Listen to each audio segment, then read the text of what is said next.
Trying to make a Star Wars video is so hard to do. Not because there isn't anything to say about the franchise, but because so much has already been said. I almost feel as if I have nothing new to add.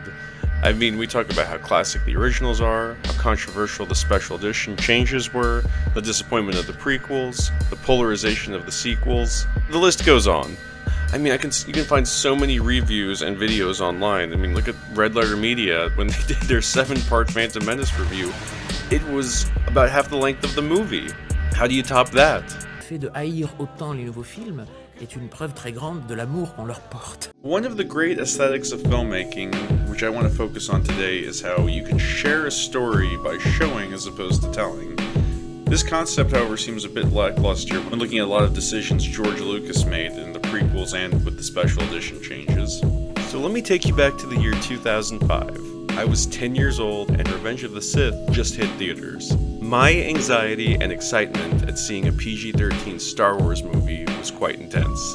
Looking back at the whole thing, it was a memorable experience, and Episode 3 is still my favorite Star Wars movie. Of the prequels, that is. But one flaw that I have to point out, you might even know what I'm talking about, is the scene where Anakin is rebuilt as Darth Vader and asks about Padme. When learning of her death, he does this. Yes, I remember people laughing in theaters. I mean, come on, George, like, way to ruin the scene! One of my favorite YouTube movie critics, Chris Stuckmann, points this out in his Star Wars reviews. When looking at the Star Wars prequels and the special editions, you notice that George Lucas will often have characters say what they're feeling on screen.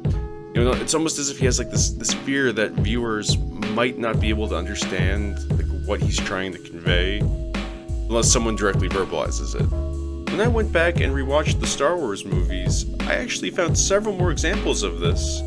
In Attack of the Clones, after Anakin's mother dies, we can see how angry and upset he is.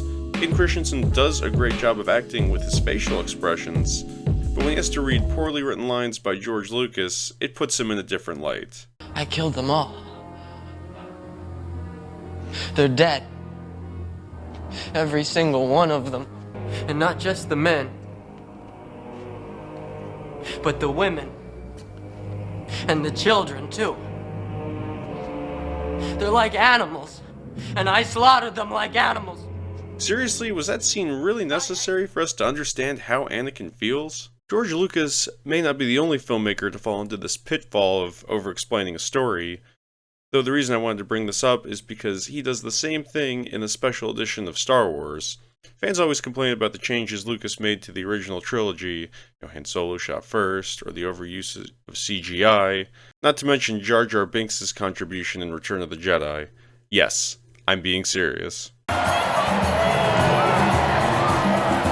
My least favorite change is one from probably one of my favorite scenes in Return of the Jedi. It really is amazing how despite Vader wearing a mask, you can still infer so much about the internalization of the character and his actions. But look at what Lucas added in the special edition.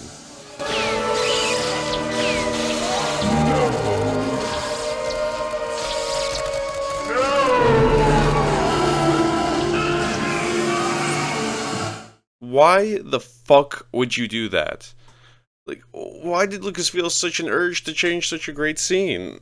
Let alone change an amazing trilogy in multiple ways. If he wants to fix something, go back and redo Howard the Duck. Okay, some of you feel like I'm overreacting, but seeing Darth Vader turn himself around because of Luke is really an uplifting scene. Putting another one of those stupid no just makes it so much more heavy-handed. Moviegoers such as myself don't like to be underestimated. We don't like nuances to be obvious. We don't like what's being conveyed, spelled out for us. As I mentioned, there are plenty of films that I feel do not treat the audience as if they're well-versed in the language of cinema.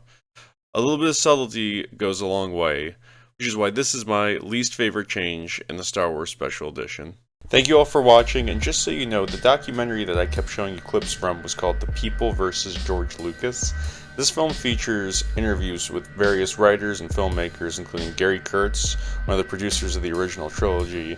It really captures just what it was like back when Phantom Menace came out in '99, people who waited outside and saw it so many times in theaters, and just their disappointment, and also their people's reactions to like the special edition changes. Definitely captures a lot of the love and hate feelings that many of us have with George Lucas. So if you like this video or like Star Wars, I would highly recommend checking it out. We'll post links in the description.